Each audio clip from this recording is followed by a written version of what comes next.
সবগুলো ইনশাল্লাহ এক্সপোজ করে দিব।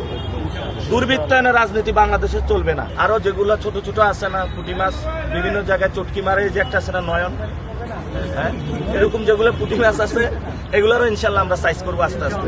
এখানে নাসিরউদ্দিন এমপি হতে আসে নাই। এখানে ঢাকা 18 আসনের যারা ভোটার রয়েছেন আপনারা সবাই এমপি।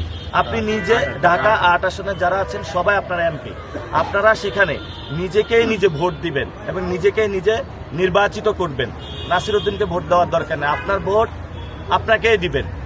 এমন একজনকে দিবেন যিনি রাইট পারসন, যিনি আপনার কথাগুলো শুনবে, আপনার পাশে থাকবে, নতুন বাংলাদেশ গড়বে।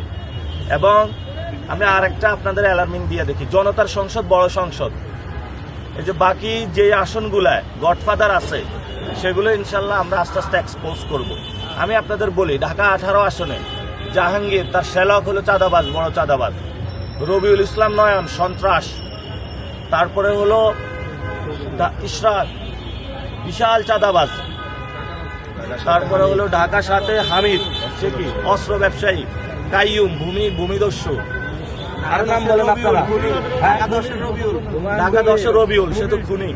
এভাবে অসংখ্য জায়গায় দেখাতে পারবো যারা মানুষের উপর অত্যাচার করে যাচ্ছে। ইনশাল্লাহ সব জায়গায় পরিবর্তনের হাওয়া শুরু হয়েছে, পরিবর্তন হবে। ভোটের দিন আপনার কেন্দ্রগুলো নিয়ে কোনো আশঙ্কা রয়েছে কিনা? আশঙ্কা তো আছে।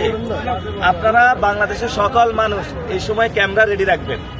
কোথাও যদি কেউ টাকা দিয়ে ভোট কিনতে চায় তারে পুলিশের হাতে তুলে দিবেন। কোথাও যদি অস্ত্রের মহড়া দেয় তাকে পুলিশের হাতে তুলে দিবেন।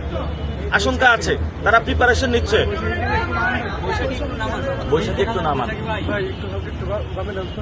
তো এখানে এটা আমরা খোঁজ খবর পাচ্ছি, তাদের মধ্য থেকে আমরা খোঁজ খবর পাচ্ছি তারা অস্ত্র রেডি করতেছে।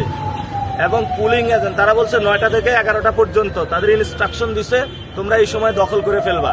তারপরে নাসিরউদ্দিন পাটোয়ারি যখন হারার ভয় দেখবে তখন তোমরা সবাই দখল করে ও বসে যাবে।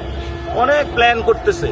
আল্লাহ কোরআনে বলেছেন ও আমাকারু আমাকারুল্লাহ, তারা অনেক ষড়যন্ত্র করে, কিন্তু আল্লাহ তাআলা সবচেয়ে বড় হলো প্ল্যান করে। আল্লাহ তাআলা সবচেয়ে তাদের মানে সকল ষড়যন্ত্র নস্যাৎ করে দিবেন ইনশাআল্লাহ।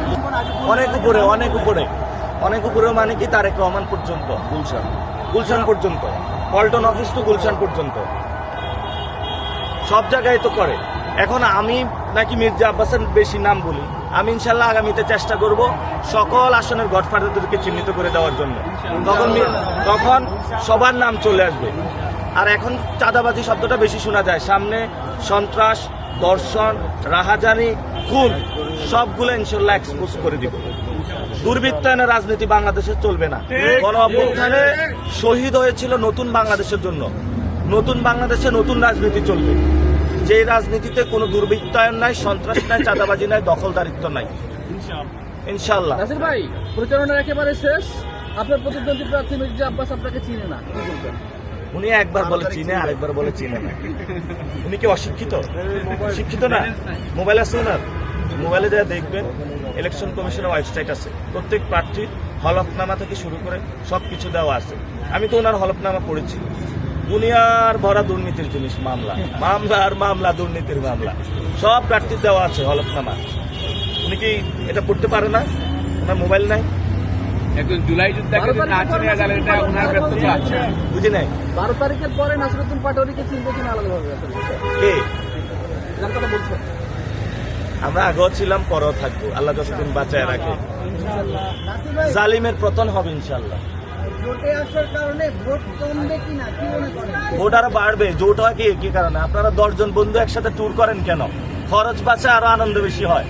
জোট হয়েছে এজন্যই তো যে আমরা সরকার গঠনের জন্য। হ্যাঁ, শেষ করে দিলাম ভাই। সারা দেশের শেষ প্রশ্ন নাসির ভাই, সারা দেশের নির্বাচনী আমেজ ছিল ঢাকা 8-এ। এখন অনেকে বলছে যে ঢাকা 8-এর নির্বাচনটা স্থগিত করে আরো কিছুদিন নেওয়া যায় কিনা, কি মনে হয়? আপনি কি বলবেন?